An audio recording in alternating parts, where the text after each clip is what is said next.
Hello, everybody, and welcome to another episode of the Today in Titletown Packers podcast. I am back. My name is Griffin. You can follow me on Instagram and Twitter at AllDayPackers. And of course, I'm joined by Bron, who you can follow on Instagram at Lambo.leapers. We're coming off of maybe the most stressful game that I've ever seen in any sport. I almost had a heart attack about 4 different times in this game, maybe 5 different times. It was very stressful, very emotional. I laughed, I cried, I did a lot. Bron, what are your thoughts coming out of this game?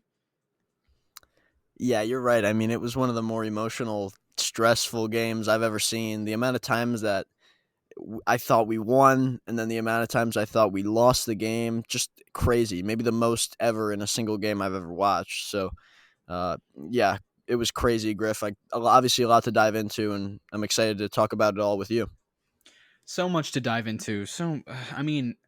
The amount of times that there were big plays by either offense that were going to set up a game-winning field goal, and it's like, oh wow, that's the highlight moment, and then it's it's a missed field goal, and they kept missing them.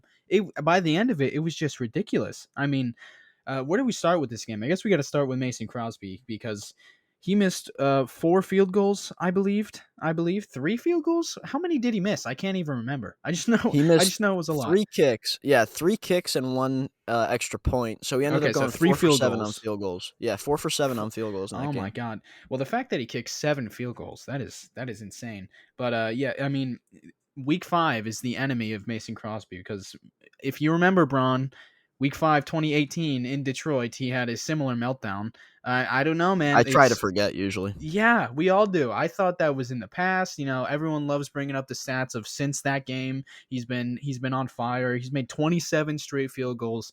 But I don't know, man. Twice now in 3 years, he's had these kind of single game meltdowns where he just is he getting in his own head? I don't know, but he just can't. He forgets how to kick a field goal, and it cost us the game. It should have cost us the game at 3 different points. But luckily, the Bengals kicker something was in the air because he couldn't make them either. It was such a weird day in the NFL on Sunday because there was like 11 missed extra points. It was the strangest day of football that maybe I've ever seen. And it was bizarre too because it was a perfect weather game in Cincinnati. I don't think the wind was really much of a factor either. The reality of it is that in this league, especially at that position, he missed that extra point and it was not close. And once that happens, it's just like it kind of when it rains it pours type of thing. And he just could not hit it after that. And you mentioned, he probably got in his own head a little bit because now he's trying to make it really hard and he's trying not to miss. And all he can think about is, I can't miss this. I can't miss this. And it's not the same. And the operation seemed good, in terms of the snap. On a couple times, there actually was one that Mason made, one of the earlier ones in the game that he made where the snap was bad and they got it down somehow and he made it. But other than that, I feel like the operation was pretty good from snap to punter to hold. I feel like that was pretty good in general.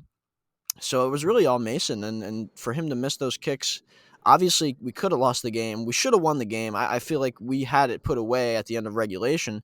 He misses the kick. We could have won it a couple times in overtime, and then he didn't make those kicks. We finally won it in about our third chance to win the game in overtime. So um, to me, when you're looking at this game, in terms of the special teams, I'm not worried about Mason unless, we'll see what happens this week, but I'm pretty confident he'll be fine. He's been through this before. He's a pro. He's been in the league forever. He knows how to handle this kind of thing. He literally handled, like you mentioned, the exact same thing in week 5, the middle of the year. He has a bad game, and he eventually overcame it, and he's been amazing since then, as you stated earlier. So I'm confident in him, but about this team, when you look at the grand scheme of things coming off this win, I feel great about this football team because I feel like we were cruising at points on offense in the second half. The defense played maybe its best game. You look at not even just the point total we were able to hold them to, but I felt like we were getting pressure with our 4-man rush with guys that you've maybe never even heard of. Like it was just bizarre. I feel like Joe Barry had maybe one of his better games. We saw a lot of different things we haven't seen. We'll get into some of the specifics of that, but I feel good about this team, and I definitely, to be able to come out of this game with a win was really, really strong and something I think this team needed to persevere through this adversity. A great sign of a team that wants to go deep into the postseason for sure. Right, and I'm glad it was Mason that won us the game. That's important for him, his confidence. Can you imagine if we went for it on that 4th and inches and then just went and scored a touchdown? Because Crosby, I mean, we came out of that game talking about Mason Crosby. Like, what happened? At least it ended up okay. At least we still got the W.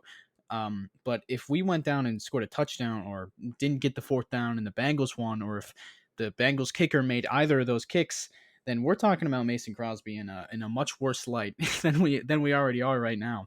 But it was similar to. Do you remember in that 2018 game?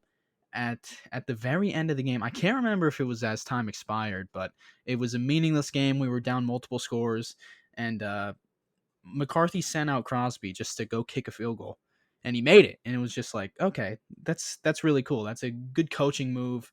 Let him end the game on a made field goal just for the confidence.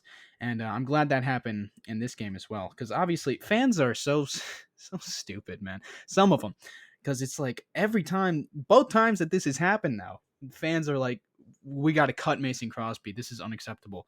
Like, are you kidding me, man? Come on, get out of here. He's still a great kicker. These things happen. Everyone has a bad day. Obviously, kickers, it's a smaller margin for error, but when we have a guy like Mason Crosby who's been on the team for so long, made so many clutch kicks for us, fans who just want to cut him after one bad performance, they irk me more than most things in life. Yeah, I definitely am in the same ballpark as you with regards to cutting Mason. I definitely, even after, that 2018 game where it was like the first time that this really happened and it was crucial to the season and the moment, I never really thought about like actually cutting Mason Crosby and signing who for one. I mean, who are we going to go get to replace him that would be even remotely close to the kind of production that he has and the efficiency, the accuracy, even the leg power that he has. It's just not out there right now, and it wasn't back then either. Not once for a second did I ever, even if he missed that final kick, I would be sitting here advocating for him right now, to stay on this roster, to stay on this football team, and knowing that he would bounce back. But um, yeah, certainly never thought about that throughout that game. He's going to be here. He's going to be here for as long as he wants to be, really. Unless he starts missing strings of kicks throughout multiple games, there's no reason that he would ever be released or anything like that because 99% of the time he's going to be one of the top 5 kickers in the NFL, and he's going to be that for as long as he wants to. So, um, yeah, never thought about that. And like you mentioned, that's really, it's kind of sad that fans are so quick to just bail on a guy.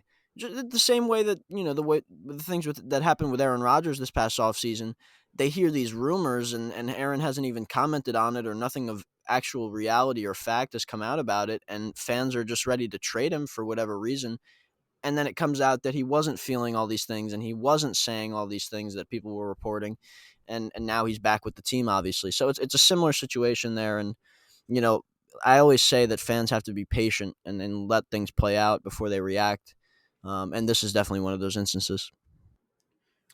I have a rule: if your hair grows gray in the time that you're in Green Bay, then you're off limits, and that goes for Rodgers and Crosby and Tremont Williams. You cannot slander those guys because they're Packer legends, and I love them, including Crosby. He's a great player, great kicker. I've no doubt he's going to bounce back from this.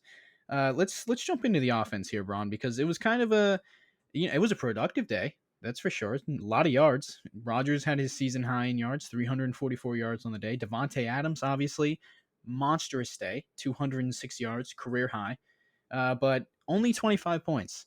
The gold zone offense, not what it was in 2020.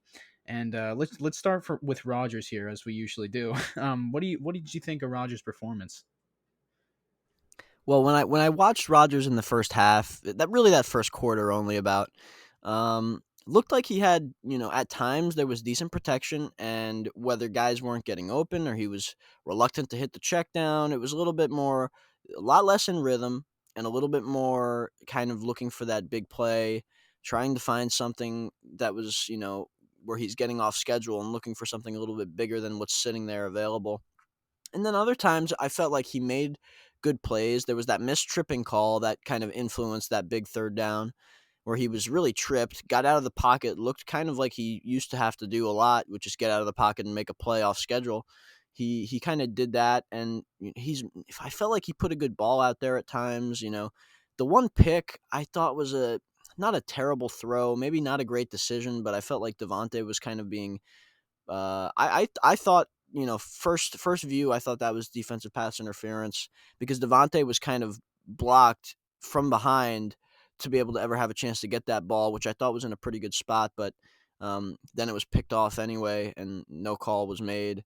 So you kind of have to live with that. But I thought the throw to Tunyon on the run, uh, I think that was a third down. I thought that was a good throw that maybe should have been caught, but Tunyon's arm was being held down.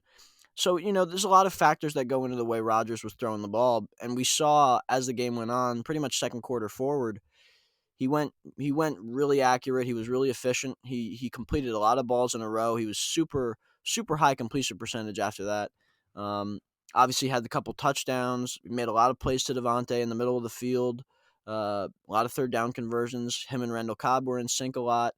And there was a couple things that were out of his control, like missed assignments that continued to happen from younger guys and guys that really don't play as much. And he had to deal with an offensive line that he really still doesn't feel comfortable around in the slightest. I feel like he's very hesitant at times to make plays because he doesn't have that same confidence and reliance on a David Bakhtiari on the left to hold things down for 2.5 seconds. Same thing with no Corey Linsley at center, Elton Jenkins not being on the field. And, those are the things that kind of make him have to control a little bit more of the things that are going on offense and having to micromanage a lot of the stuff that goes on in terms of a protection standpoint. So all those things put together, I thought Rodgers played a really good game after that first quarter, and he was one of the bigger reasons as to why we won that football game. Yeah, he started the game 2 for 7 with 20 yards and a pick. And that pick, I don't know what that was. It looked like it was just a duck. I mean, it looked like it honestly looked like one of those throws that he makes. It's just like to see if they're going to throw a flag for it because it did. I don't know if it was technically defensive pass interference, but it was a little. It would the corner was getting pretty physical, so they would have thrown if they threw the flag. I wouldn't have been shocked, and I don't think Rodgers wouldn't have been either. I really don't know why he threw that ball, and it wasn't a spiral. It was kind of a duck. I don't know. But after that, after he started 2 of 7, he finishes the game 25 of 32 with 324 and two touchdowns. So that's kind of the Rodgers performance that we're used to seeing. Yeah, I agree. He looked really strong on some plays, but some plays were still a little frustrating. A little bit of the passing up on open guys, trying to make the big play, like that play to Tunyon that you were talking about on 3rd and 10 early in the game. It's like he's got Aaron Jones running right in front of him. Could he just hit him? Probably runs for a first down, and we're moving the sticks, but instead we have to punt. It's just some things like that. His time to throw this game was 2.9 seconds. And, a lot of those throws ended up being big plays, especially to Devontae. But, it's just, I would like to see us play a little bit more in rhythm, a little bit more schematic football. But I do understand that without some of these starters on the offensive line, some of these plays are just harder to run, especially against the Bengals defense, man. They were playing good. The corners were sticky. A lot of the times our receivers just could not get separation. So it's like you can argue that Rodgers is trying to force the ball to Devontae, which maybe that's true on some plays, but when they play man coverage, there's not a lot of guys who are getting open. So it makes sense just to try and feed it to Tay because otherwise Rodgers is holding on to the ball with no one open, double clutching, and getting sacked or having to throw it away. So it comes in handy having a guy like Devontae when we have all these injuries because he's able to just take over a game pretty much whenever he wants. Part of playing on schedule to me is getting the ball to your first read as quick as possible under that 2.5 second mark. It's hard to go through those kind of progressions and keep it under that 2.5 seconds if you don't hit your first or second read. And of course, as we all know, and Matt LaFleur has said this out loud, Devontae Adams is pretty much their first read on probably 90% of plays in the passing game. So when Rodgers is looking and Devontae's there and he feels like he can hit him on pretty much anything, when he's double covered, he feels like he can hit him. When he's single covered, he always throws him the ball. So of course Devontae's going to get the ball a lot, and he did get the ball a lot to the tune of 206 yards, a career high. To me, I'm not worried about him forcing the ball, especially when it's working and they're having so much success and they're winning because of it. To me, I never get too worried about that because it just means A, they are playing on schedule, as we saw really from the second to the fourth and overtime, they were able to really hit Devontae pretty much whenever they wanted, staying on schedule, getting the ball out quick, and that's the kind of thing that when they let that happen, that's a sign of being in rhythm, playing on schedule. Because when he's getting the ball, and you know that he's really all the time going to be their first read, then they're having that kind of success where he's playing on schedule and he's kind of doing the things he wants to do with Devontae Adams being that number one guy. Yeah, and having a guy like Devontae where it's defenses know. We talk about this all the time. Defenses know we're going to try and get the ball to Devontae as much as we can. And the fact that he's still able to have games like this is just incredible. He's an incredible player. We are truly blessed to be able to watch him every week. This was really one of those games where I can't believe he's on our team, you know? Like he's just so damn good, dude. He is so good and he catches everything. Just throw it to him. He's going to catch it. He's really unbelievable, and this is the game that makes me think he's a Hall of Famer. If he gets a Super Bowl ring, he's a lock. But right now, I think he is a Hall of Famer, and he is these past 5-6 years, man. He has been so good, and he finally gets a game over 200 receiving yards. As you know, all the really great receivers in NFL history, they have one of those truly dominant yardage games, and this was it for him. I wish he could have gotten another touchdown because it would have been a prettier stat line. No one was talking about his performance, by the way. That pissed me off. Everyone's talking about the kicking, which I get it, but I haven't heard one guy talk about Devontae's monster day. That's upsetting, but I don't even care anymore because watching him is just such a joy.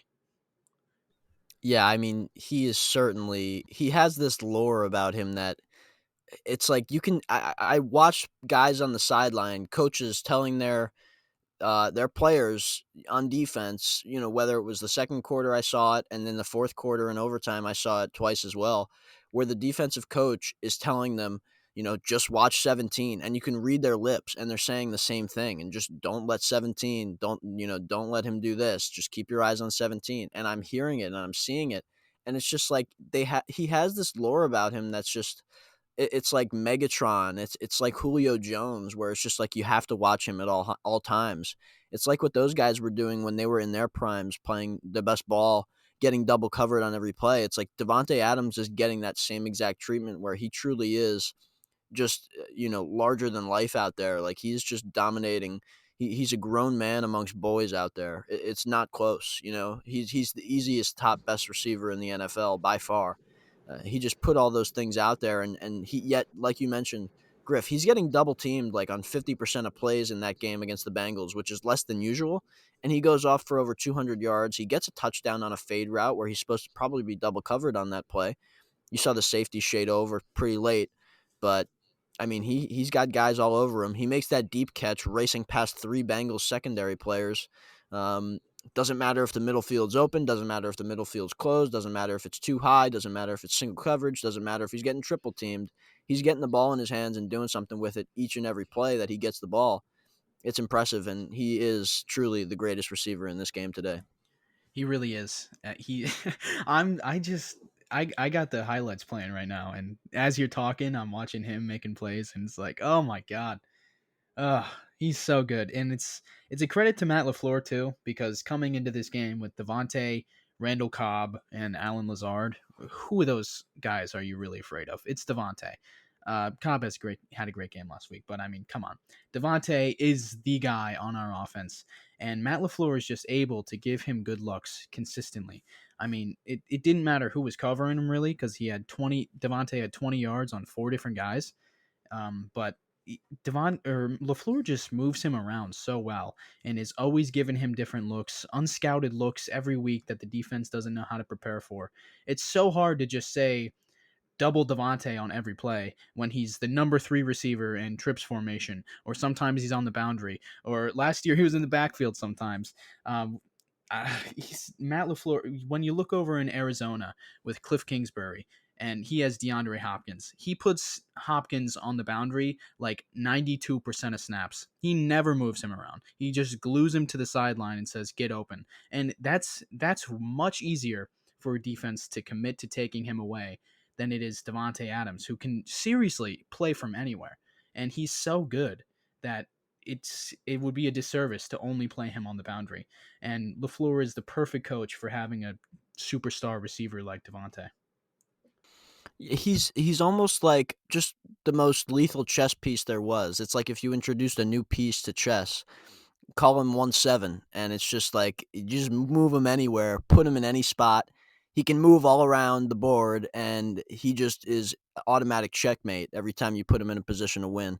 And to me, that's the kind of player he is, and it's just clear that each and every week he's going to come out and continue to have success and continue to dominate, regardless of A, who's covering him, and B, how many players are covering him. It really doesn't matter. It doesn't matter what your plan is. It doesn't matter who you've got out there. He's going to do his thing, and teams are starting to understand that, I think. Yep. And just once we get healthy, I really think this offense is going to look a lot different, man, because everything just feels so hard still. Everything feels like the early down success, first and second downs, has just not been there this year, man. It's the run game is not what it was last year, mostly because of the offensive line and the passing game too. It's just we have to go empty a lot more than we did last year. We have to play out of our scheme a lot more than we did last year, mostly because of injuries. And when we're missing a guy like Marquez Valdez-Scantling, who do we have who can go deep down the field? Oh, Devontae Adams. He did a 59-yard reception. But he's not that guy that you want to send 50 yards downfield every play. He's not the fastest guy in the receiver room. Obviously, that's MVS. And being without MVS really makes a big difference to our offensive production. Just having that extra guy in there who can just adding an extra skill set to the position. And being without the three starters on the O line, Bakhtiari, Elton, and Josh Myers, who I thought was going to play until Friday when he was ruled out. And I thought Elton was going to play until an hour and a half before kickoff when he was ruled out. And Lucas Patrick, man, he's a good player. He's a good player to have on the bench. But when we have to start him at center, it's not going to be a productive game on the ground. And having those guys back is going to be so important for the offense. I just think when we get those guys back, this offense is going to look a lot better. Rodgers is going to be more comfortable. We're going to be able to run the ball better. AJ Dillon is going to be able to get going. Aaron Jones is going to be able to get going. We don't have to run empty deep shots every freaking play. I think it's going to look a lot more like the 2020 offense. Yeah, it certainly will. And when you talk about the way that this team looks right now, to me, the kind of games where we're coming out and winning looks very similar to that 2019 style Packers team. The difference to me is the fact that I think the defense is playing and showing a little more promise, playing a little bit better. And I think we know that the injuries are the big part of that. In 2019, it wasn't as much injuries. We were pretty healthy that year, actually. It was mostly just not in sync, new offense, a lot of that stuff, where we had all those guys out there, but we just kind of weren't clicking the whole way, and yet we still went 13-3, but we hadn't hit our true potential yet. And in this case, it's because of the injuries, really, and it's just because of those things that we can't control, those kind of intangible, just out of our control situations where we have this adversity. But the good thing is we're coming out on the other side of it with a victory each and every time. Especially, things are getting worse and worse each week. This is the first week where we kind of had not really had any major injuries. Kevin King went down at one point and didn't return, but other than that, we kind of went out of the game pretty healthy. So, with this offense, like you mentioned, as soon as David and Elton are back, you're talking about David there on the left, and then I don't know where I'm assuming they would. I don't know. I think they should put Elton at right tackle. But I could see them just letting Bill Turner kind of sit there and be comfortable at that spot. I don't know at this point, but regardless, the five is going to be David, Elton, Bill Turner, Josh Myers, and who I don't even know who they'd play at right guard at that point. It gets jumbled, but that he's got confidence in those guys. And once he gets more comfortable there, it's going to be a lot easier for Rodgers to feel like he can just kind of sit back there, play in rhythm, feel confident in being able to move through reads progressively. And then the running game, of course, will get better, even though I feel like A.J. Dillon and Aaron Jones both were really impressive in their own right on Sunday against the Bengals. Yeah, you're right. And there was a lot more bootleg action as the game went on Sunday. 11 play action passes in total, which was an improvement over the last couple of weeks when we didn't run much at all. But as the game started, I don't know if it's a Rodgers thing or a LaFleur thing, but it's like teams every single week for the rest of the season, probably for the rest of Rodgers' career, based on how the trends of NFL defenses are going. teams are going to play too high and force us to be patient. They're going to force Rodgers to take the underneath throws, run the ball. They're not going to allow the big play action deep shots to open the game, or they're trying not to allow it at all. And I don't know why we have to open the game every single week trying to score a touchdown on the opening play. It's just, I mean, it's so frustrating. I don't know if that's a Rodgers thing or a LaFleur thing, because that's a Rodgers trend that goes back to 2019 and 2018, but I thought he fixed it last year, you know? But it's just a lot of times this season he's just been passing up, like twice, two occasions on Sunday. There was a 3rd and 10. Packers run mesh. Anyone who plays Madden knows what mesh is. You got your two crossers, right? And there's something deeper, a corner route or a post route. I can't really tell. But Rodgers is staring down that while he's got Alan Lazard running wide open right in front of him. That's an easy 15 yards. I don't know why he's not throwing that. Last year, the Packers ran more mesh than any team in football history. They ran it better than any team in football history. And this year, I don't know why. They're just not doing the simple things that that we were successful with last year, you know? And it allows the Bengals corners to man up on our guys, play good defense, and exploit the fact that we don't have very much talent in that room outside of Devontae. So I'm sick of the low percentage throws in this offense. I just wish every single play Matt LaFleur could pull out something that he's been working on in the week, like we did last year. It wouldn't be so frustrating if I didn't see evidence of it being possible last season and Rodgers winning an MVP when he did it last season. So that's the most frustrating thing about this offense. I mean, again, they had a very productive day on Sunday. I can't complain too much, even though it sounds like I'm complaining a lot, but it's just that's the most annoying thing for sure. I definitely think things like that will open up again once they have that deep passing level of attack with MVS coming back. As soon as he's back, I feel like that element of the offense will return and it'll be a little bit more opened up for us. That we've missed that top off speed. We just haven't had it, and he's valuable. I mean, MVS is just a truly valuable player. Um, he makes a lot of plays. We need to get him the ball more as soon as he comes back. I feel like, to me, it's got to be Devontae and Randall because those are the two guys Rodgers trusts more than anybody. And then MVS, I feel like he's got to be that third guy consistently. Allen, he's going to have to kind of take a back seat like he has this pretty much this year. He hasn't gotten much action in the passing game.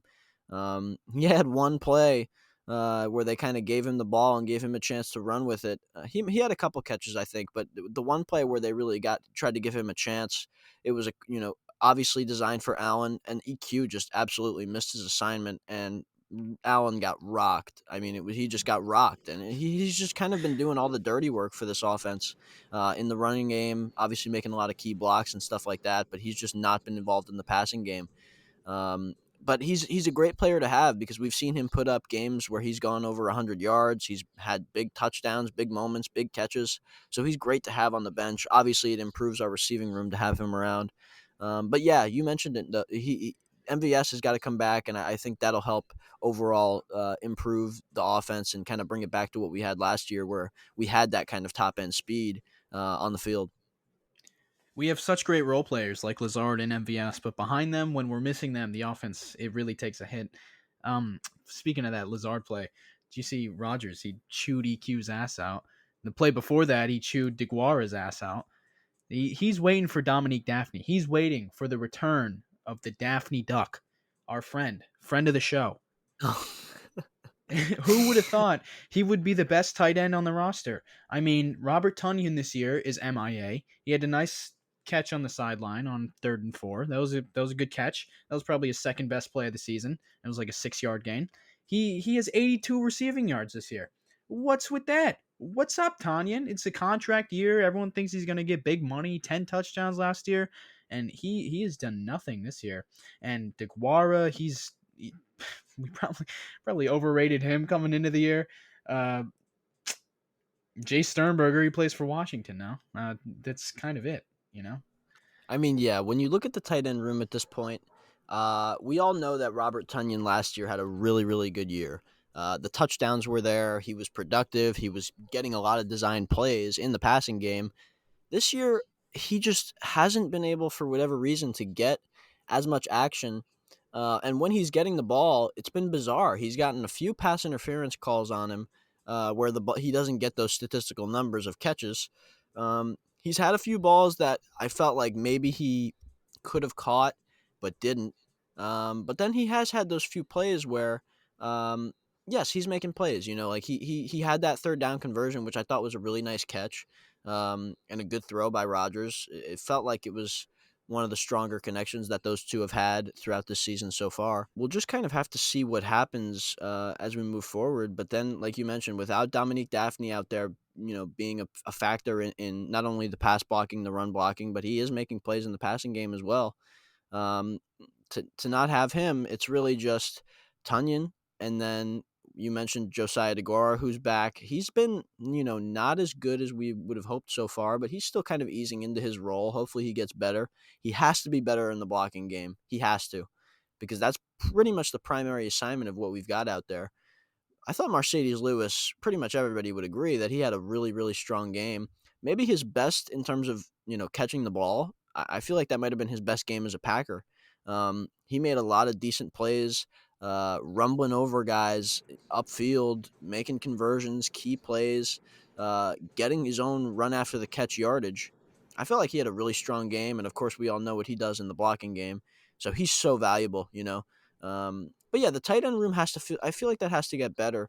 I wouldn't be opposed to adding somebody at that spot, um, but we'll have to see. They've got not a lot of options out there. We'll see who becomes available at the trade deadline and things like that. But if they were going to add any kind of position, um, in terms of a trade deadline, I would assume tight end would be the spot after they cut Jace, and they could use another top end guy to kind of add to that room. Maybe if Zach Ertz was to become available for really cheap, maybe he could be an option in the passing game. I know he's older, but that's an option. We'll see what happens there. But yeah, that's the tight end spot. It was nice to get production out of Mercedes, but other than that, it's been really, really shallow production from that group this year. And Mercedes had two really impressive catches for a 37-year-old man.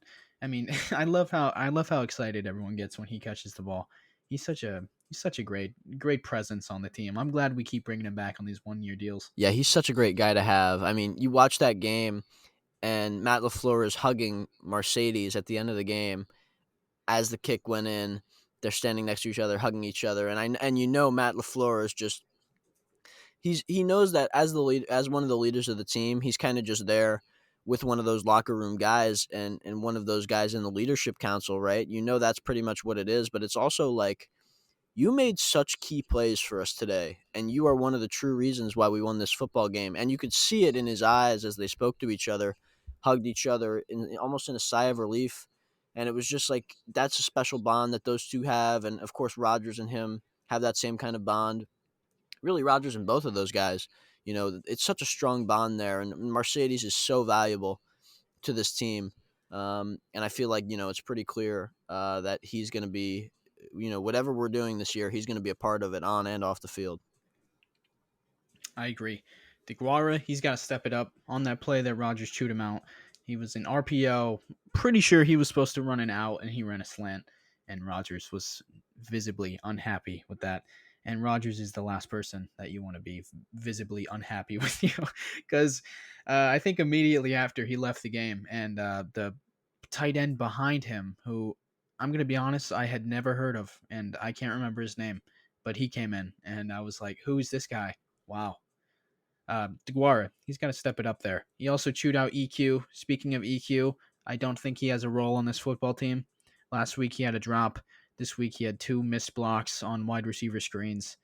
It's sad for a guy that I was rooting for so hard when he came into the league, but I think his time is done these days.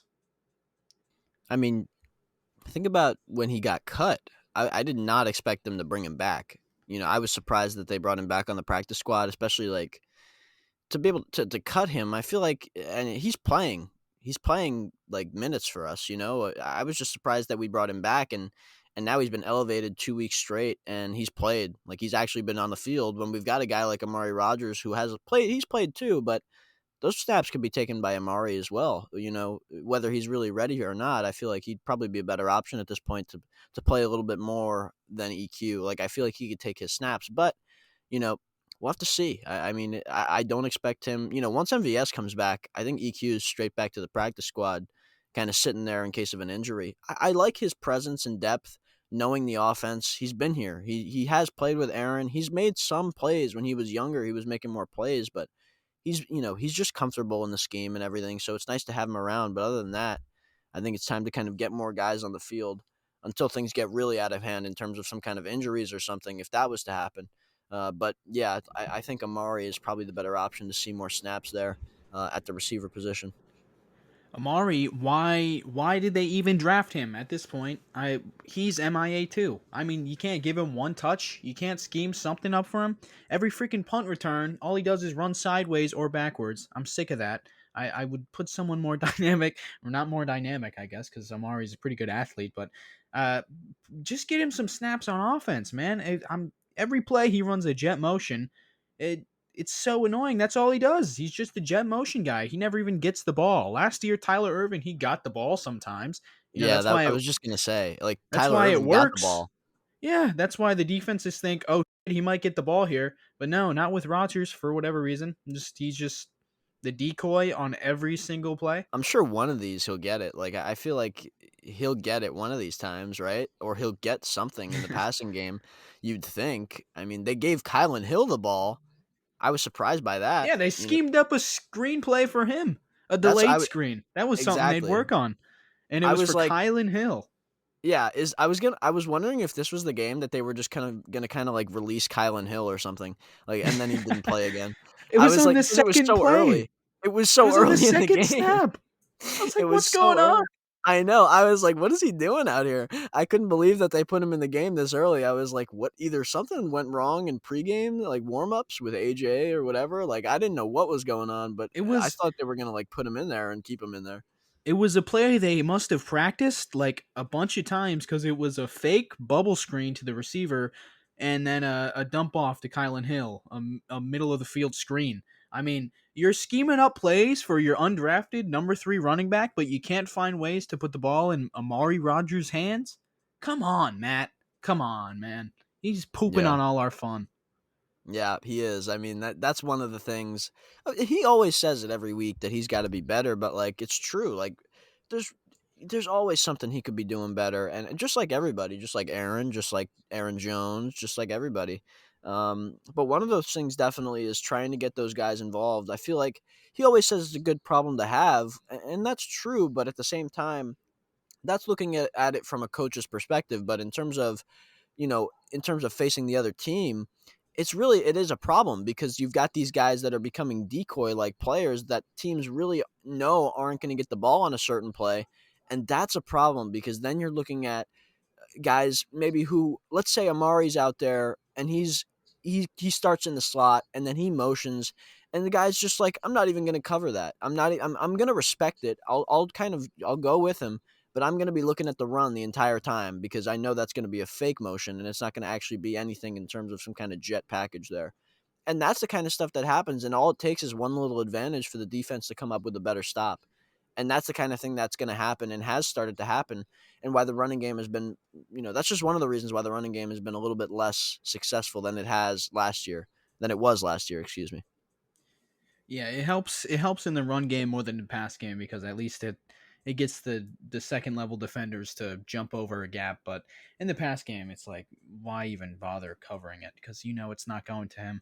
Uh, One of these days they're going to get him the ball. But let's talk about the run game here.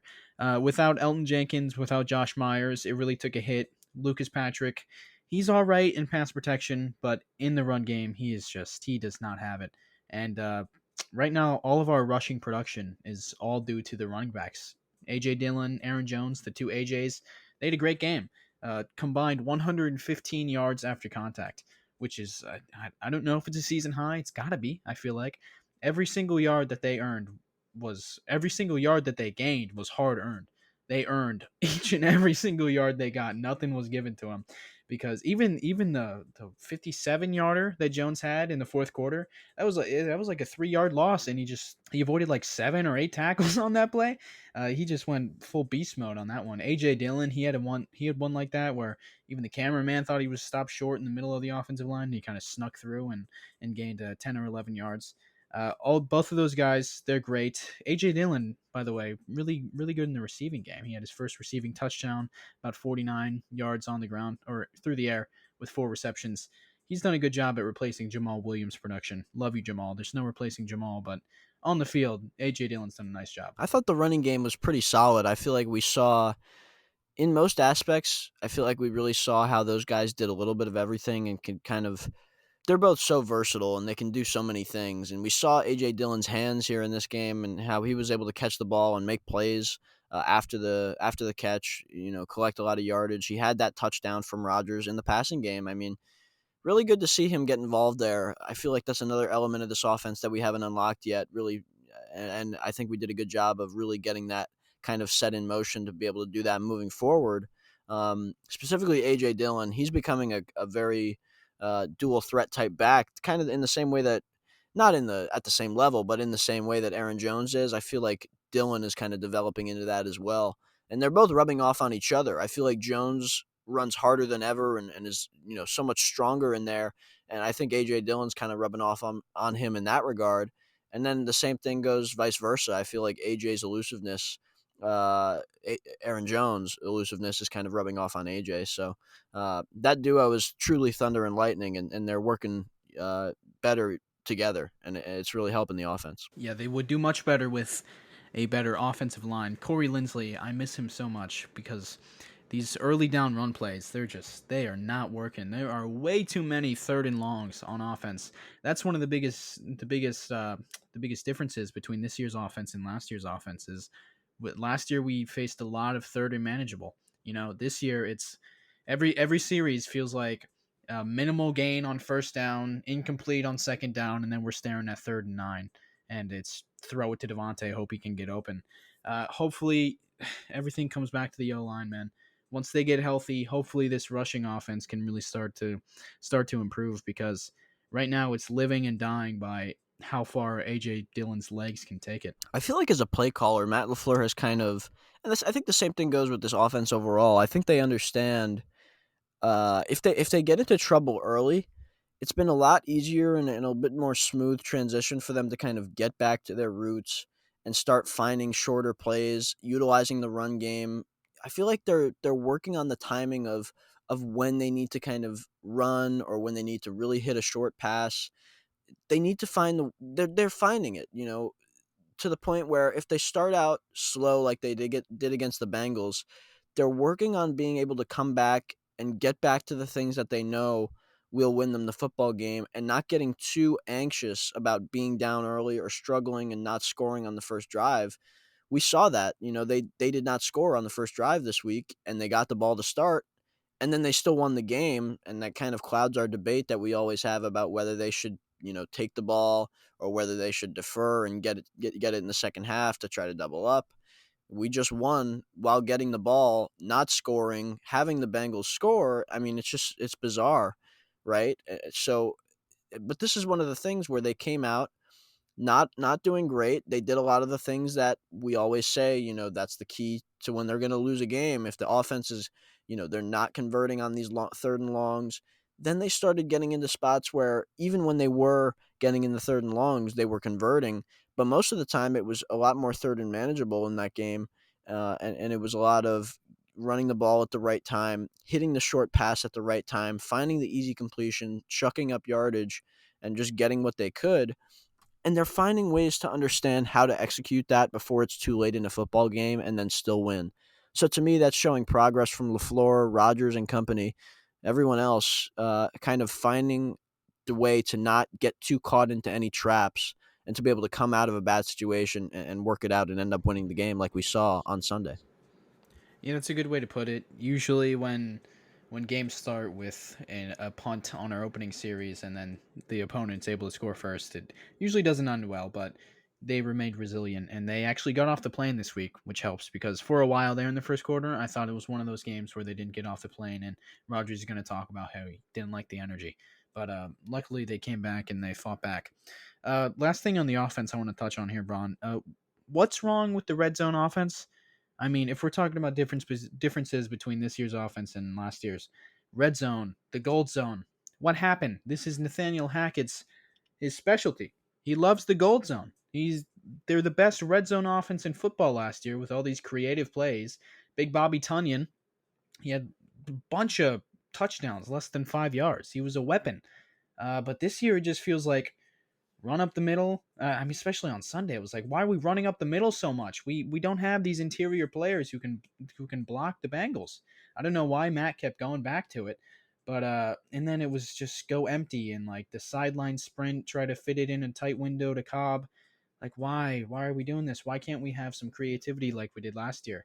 It's the red zone offense is why we only scored 25 points when we had a 200-yard receiver, a 100-yard rusher, and a 300-yard passer. Right. I think, one of the problems to me is that teams are starting to guess more often on the play action rollout, which that was Tunyon's bread and butter. That's Rodgers' bread and butter, especially when you get closer to the line of scrimmage. Excuse me, when you get closer to that end zone, it really was they're going to fake that hard run up the middle, but Rodgers is going to pull out, roll out, and try to find. Most likely, it was going to be Tunyon. If not, it was going to be Devontae on something to the outside.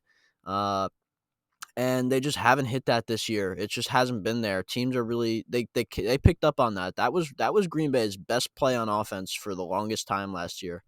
It really was. And Griff, I think you agree with me there. It was really their most consistent play to convert a third down. Anything, short distance, they were going to use that, and it was going to work. Yeah, And it always did, absolutely. right? And it just That's isn't why working this year. that's why Rodgers had 48 touchdowns. He had so many touchdowns inside the tight red zone. And I don't know. I'd have to go back and kind of watch because I don't know if it's just we're not running it as much. I feel like in my mind we're just not I haven't seen it as much this year. I saw a lot of bootlegs between the 20s on Sunday.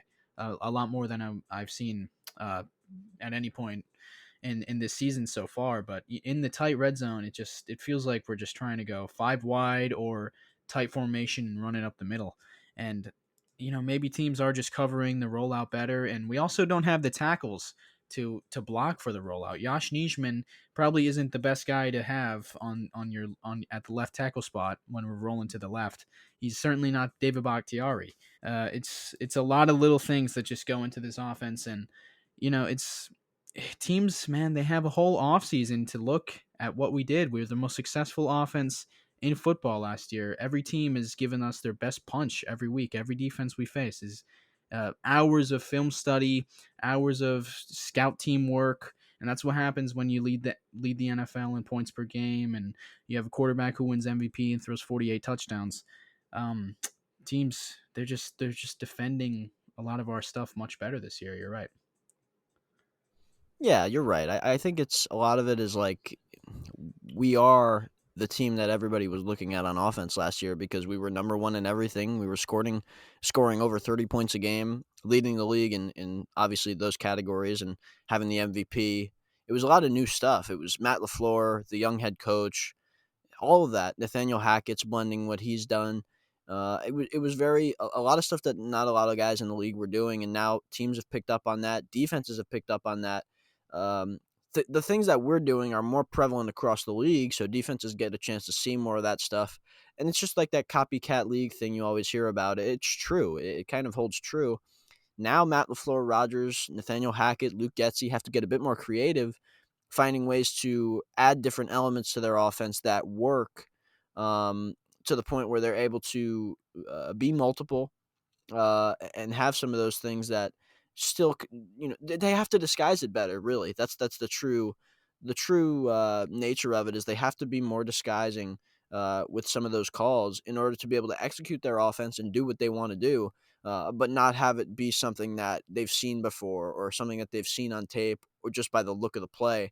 Those are one of the things I think that can help, especially closer to the red zone for sure. I agree. Hopefully, as I've said a million times, as this team gets healthier, we're going to look a lot more like we did last season. We've talked for a long time about the offense. Let's touch on the defense. They, like you said, they had probably their best game of the season, shutting down a very dynamic offense, holding Joe Burrow to only about 200 something yards. And without Jair Alexander, we thought this was going to be the worst game that we've seen in our lifetime. But they held up pretty well outside of one big play to Jamar Chase. What were your general thoughts on the defense, Bron? Yeah, look, I thought the defense played really well. To me, it was a strong performance. I thought I mentioned it earlier. I mean, there was a play where that our Packers 4-man rush here of get this. This is a star-studded group we got here. It was Dean Lowry, Ladarius Hamilton, Jonathan Garvin, and T.J. Slayton, and they all contributed into getting a sack on Joe Burrow. And to me, that was really impressive because not only has the Packers 4-man rush really over the course of the last few years and even this season hasn't been very good, but it's been good now, and it's with guys that you may have never heard of. So to me, that's a sign of great progress for this defense. Joe Barry's done a better job as he's kind of easing into everything. I feel like the pass rush did really well yesterday. They were all over Joe Burrow, all over him. You know, Rashawn had a good game. I thought Preston continues to play well. For me, he's had a really strong year. This is a great bounce back year for him. He's doing great things in the running game each and every week, but he's also pressuring the quarterback and he's making plays. He's always been the guy that's going to create turnovers. He hasn't done that as much this year, but I feel like he's getting to the quarterback and pressuring him really good. So a lot of good plays from a lot of guys. So I'm pretty excited about the way the D line has played for sure. Yeah, I kind of saw this coming. You know, they had played three really good offensive lines to open the season, and as we start to play these struggling offensive lines, I thought the front would look a lot better than they did early on, and they certainly have. They were in Burrow's face all game. Preston Smith, he looks awesome, man. He was a shell of himself last year. 2019 had a bunch of sacks. This year he's not going to match that sack production, but he's been so good, especially in the run game. And we talk about every week his long arms. His arms are so long, man. He just sets the edge and funnels everything back inside. And he's really been able to step up with the absence of Zadarius Smith, which has just been really impressive. You got to love Preston Smith. He's such a great guy. And after having such a poor year last year, all the fans, I hated on him so much throughout the year. Seeing him bounce back like he has this season is just great to see. The change of defensive coordinators definitely helps because he's not playing in coverage nearly as much as he was under Mike Pettin, of course. Except on the opening drive, Bron, did you see this? He was in coverage on Jamar Chase in the slide. It was on the opening drive. It was like the second play of the game. I was like, oh boy, this is not good. And what do you know? He throws to Jamar and it's a first down. Um, that was I not did good. see that. Yeah, you know what happened? I saw that I'm looking at the top of the screen and it's 3 Bengals receivers and it's 2 corners for Green Bay and nobody's back at safety. At least nobody's close. There might have been somebody deep, but and I'm thinking, okay, well, they're going to throw it there. And then I think it might have been Chris Barnes that was on the other side of the field that kind of like pointed it out and then Preston from the edge was he didn't move much, but I'm like, okay, well, Preston's probably going to have to go out there and cover him. And I was just like, okay, well, if that happens, I mean, they're going to throw the ball somewhere to that side. And then, like you said, they did. That was, that's one of the things I was like, oh, it's kind of circumstantial. Things happen where just guys are out of alignment or it just doesn't work out. But yeah, that was certainly one of the plays where I was questioning things a little bit. Yeah, me too. We gotta not let that happen again. But outside of that, Preston's been awesome, and he's definitely helped the secondary, which we did not think would play very well today without Jair Alexander, or yesterday. I mean, 2 days ago when you're listening. But they did. They held up pretty well. Eric Stokes, he battled with Jamar Chase the entire game. That was really fun to watch. He finished the game with 7 targets, 4 receptions allowed, and 82 yards to Jamar Chase, and a pass breakup. And he had a play. Oh, that pass breakup, by the way, I think it was the first quarter. I don't know, but that was just awesome. And he had another play in the third quarter where he was covering him in the end zone.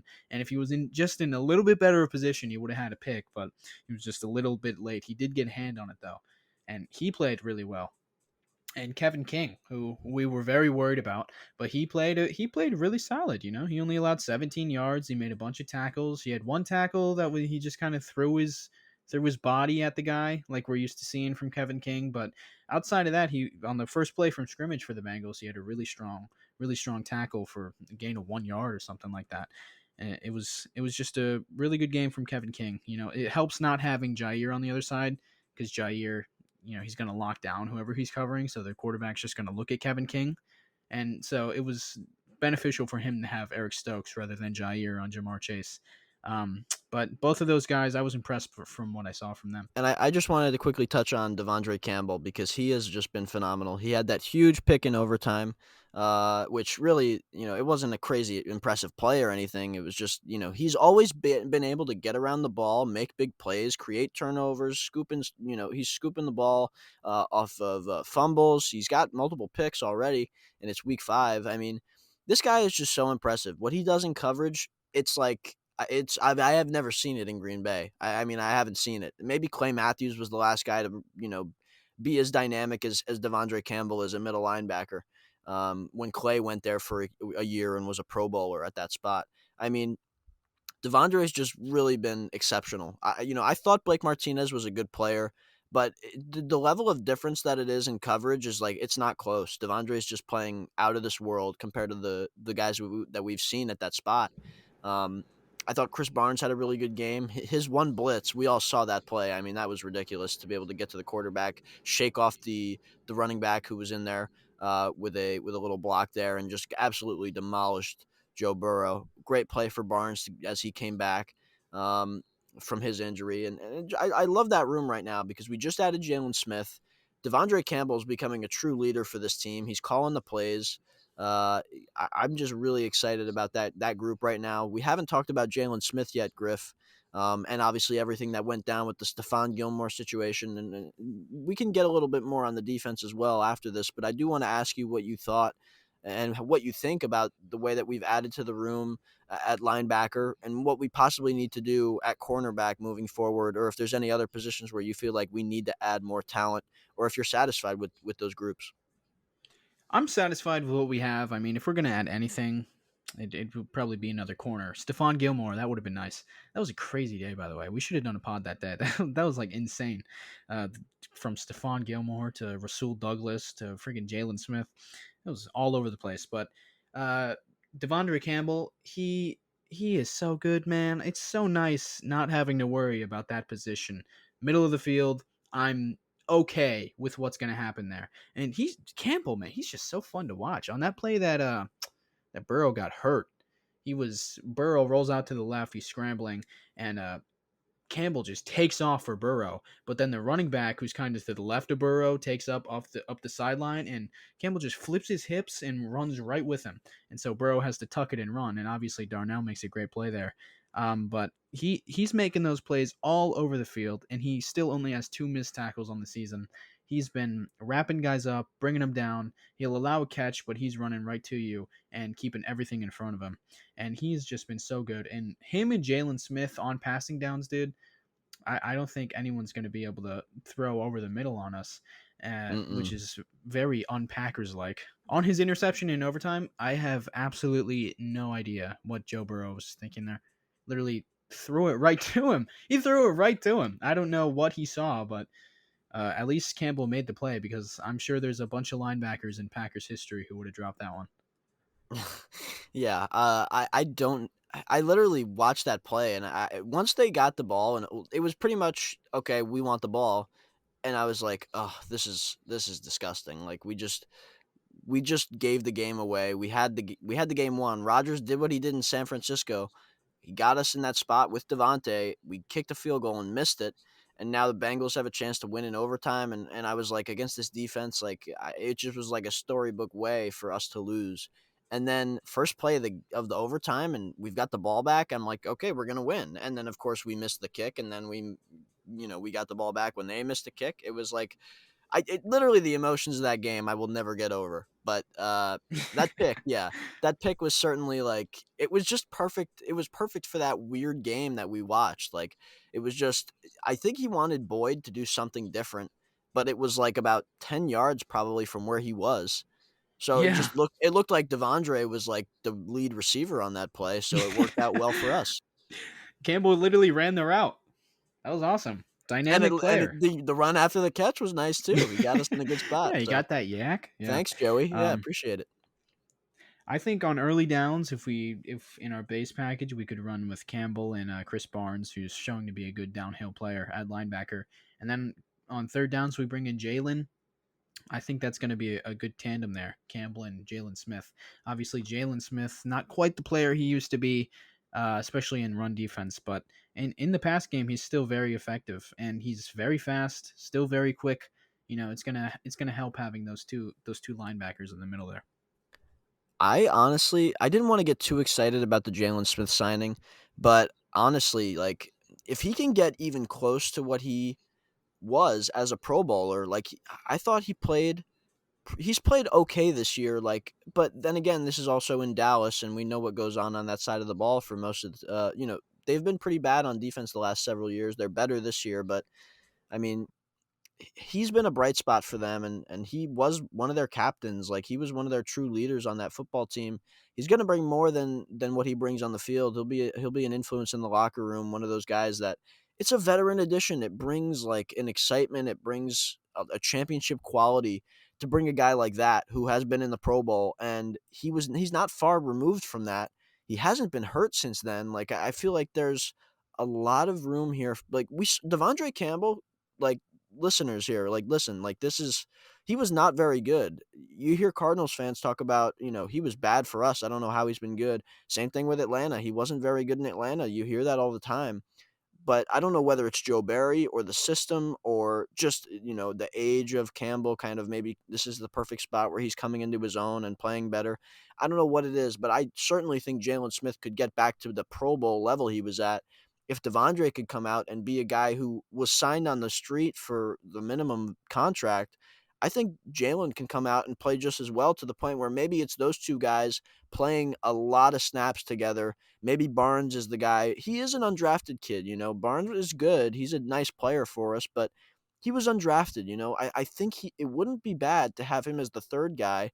Like, we've seen how often guys like Oren Burks and Ty Summers play, even when we've got Chris Barnes and Devondre Campbell in the game. I certainly think it would not be a bad thing to have Barnes as the third guy if we can get to a point where Jalen Smith is playing potentially close to that Pro Bowl level.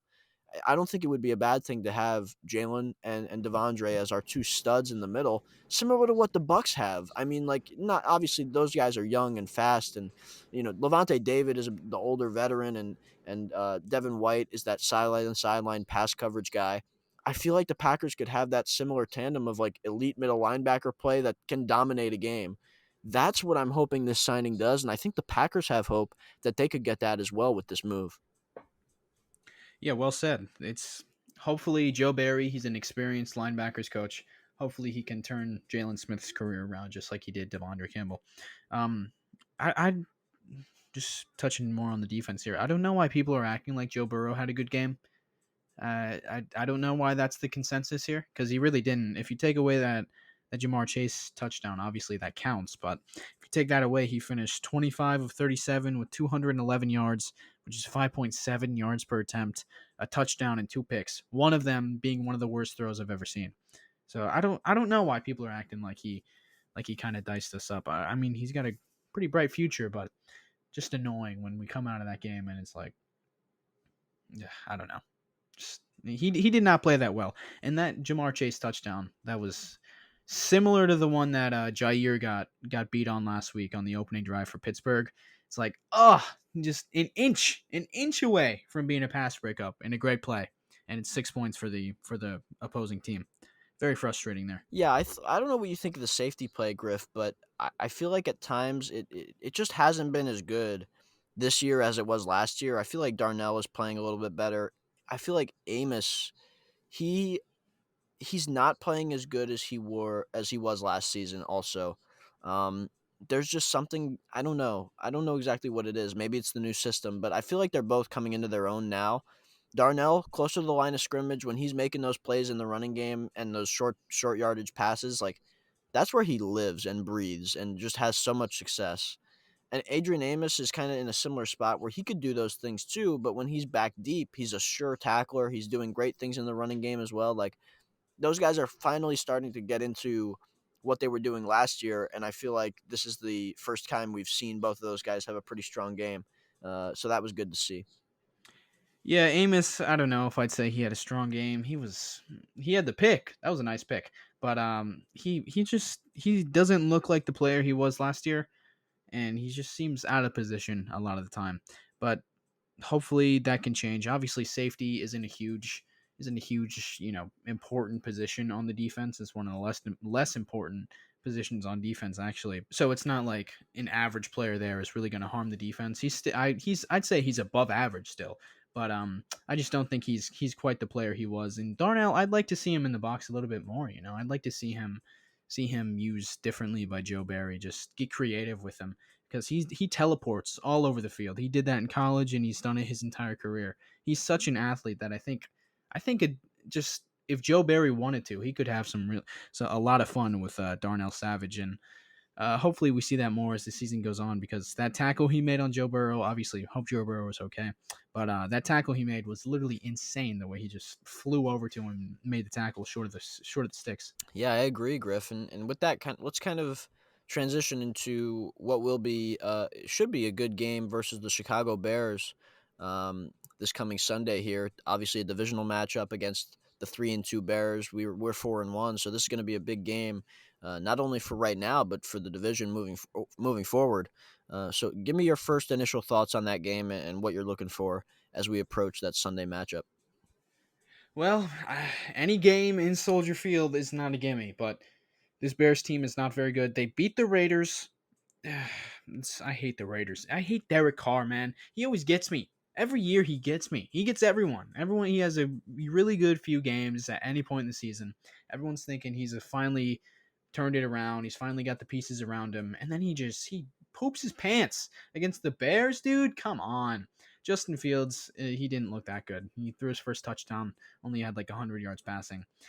We saw the way he struggled against Cleveland, so I think there's a lot of players on our defense who can kind of give him the jitters. And Chicago, they still got a good defense. Not as good as it once was, but they still have a really solid defense. With Khalil Mack, too, he's still a problem.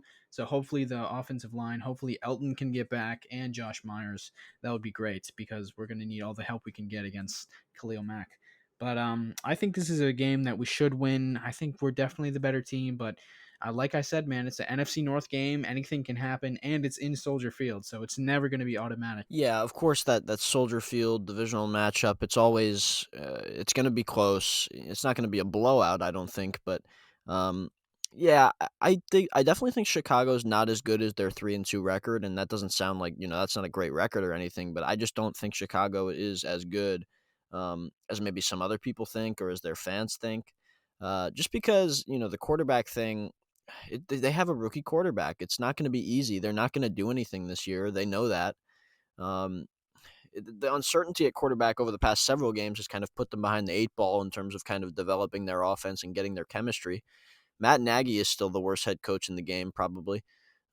He's just terrible as a leader, as a guy. I mean, you just watch his press conferences, and it's just like I don't get how this guy leads a football team. Like he's just atrocious, and not to mention his play calling, which is at some of the worst in the NFL.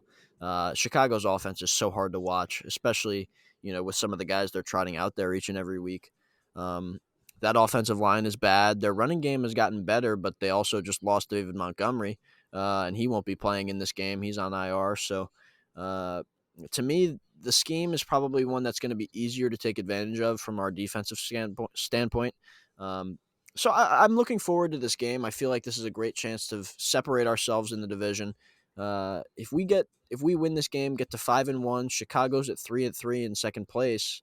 We got a 2-game lead there, and that's going to be tough for any of those other teams that the Vikings and the Bears, the Lions really don't need to be mentioned at this point, but those Oh, other come on, teams.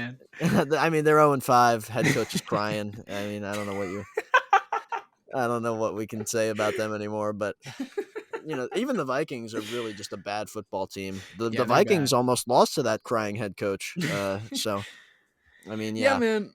I mean, if the Bears if the Bears win, they're sitting on top of the division. It's very that's weird, true, but but that's a pretty it's big. it's such a weird spot we're in because it feels like the division's never been worse in Matt LaFleur's career. But it's also like if the Bears win, they're all of a sudden sitting on top of the division. So it's quietly a very important game. And Right. the Bears, they're always going to give us their best shot. The like everyone says, the Packers game. They get 2 Super Bowls a year. It's both Packers games, and they're going to play us as tough as they can. Matt Nagy. As bad of a coach he is, he's going to get them riled up because they're playing the Packers, and they're going to bring their A game. So we got to be on top of it because the I just I don't want to hear the media talk about us losing to the Chicago Bears for one thing, and not to mention it would be very damaging for the success of our team this year to lose a game that we should definitely win over the Bears. And historically, Matt LaFleur has absolutely dominated the NFC North. Believe he has one loss, week 8 last year against the Vikings. Don't know if he's lost a game. Other than that, I do not believe he has, and he's never lost to the Bears either. So let's hope he can keep that streak going. All right, Griff, tell me, first of all, I need your X factor for this game. Give me the guy you think is going to be crucial to getting the victory, and then also tell me your prediction for the result as well. I mean, I got to predict a win here. It's the Bears. The Bears will always suck in Justin Fields. I wanted to root for Justin Fields so bad, man. I really liked him. I thought he was being slept on, but then when he goes to Chicago, I mean, I hate him. I hate him already. He's played like 3 games, and I hate him. I just can't stand him. Uh, so the Bears suck. They're always gonna suck. They still suck, and I think we're gonna win by a couple scores. So I'm gonna say 31-10. Justin Fields sucks.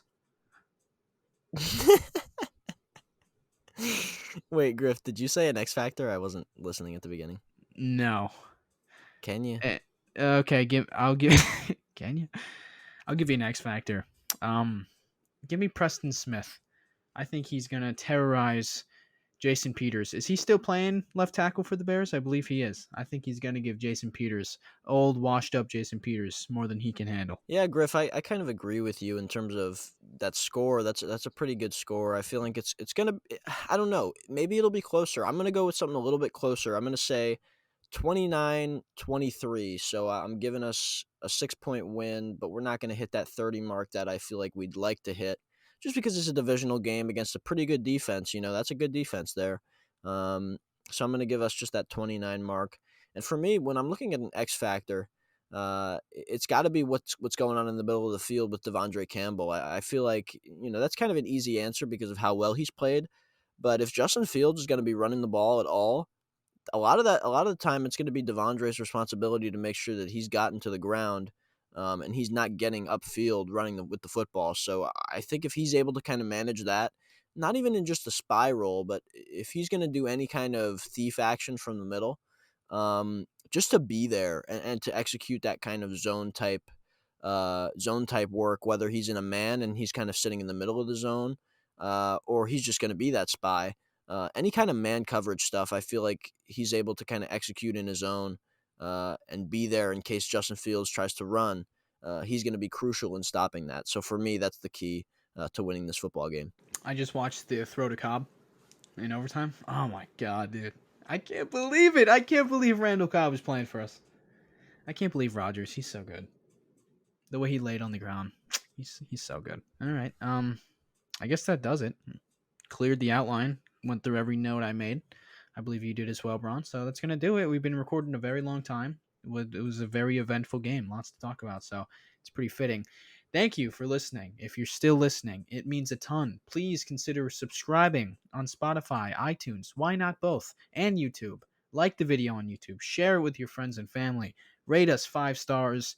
Please, it really helps us. We'll be back next week after the Bears game on Tuesday. That's the new release day.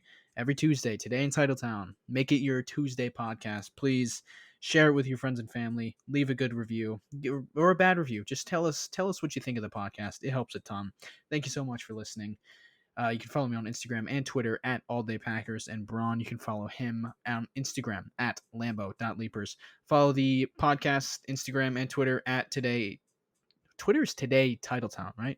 Today in Today in Titletown. Titletown was too long. Too long. That sucks. Today Titletown. Follow that on Twitter. The name is Today in Titletown. So if you search Today in Titletown, it's probably going to show up. But on Instagram, it is Today in Titletown. I guess Instagram doesn't have character limits for their usernames. Follow that. Subscribe. It means a ton. It helps a lot. Thank you so much for listening. Go Pack Go. Thanks for listening, everyone. Go Pack Go. Go Pack Go. Bears still suck.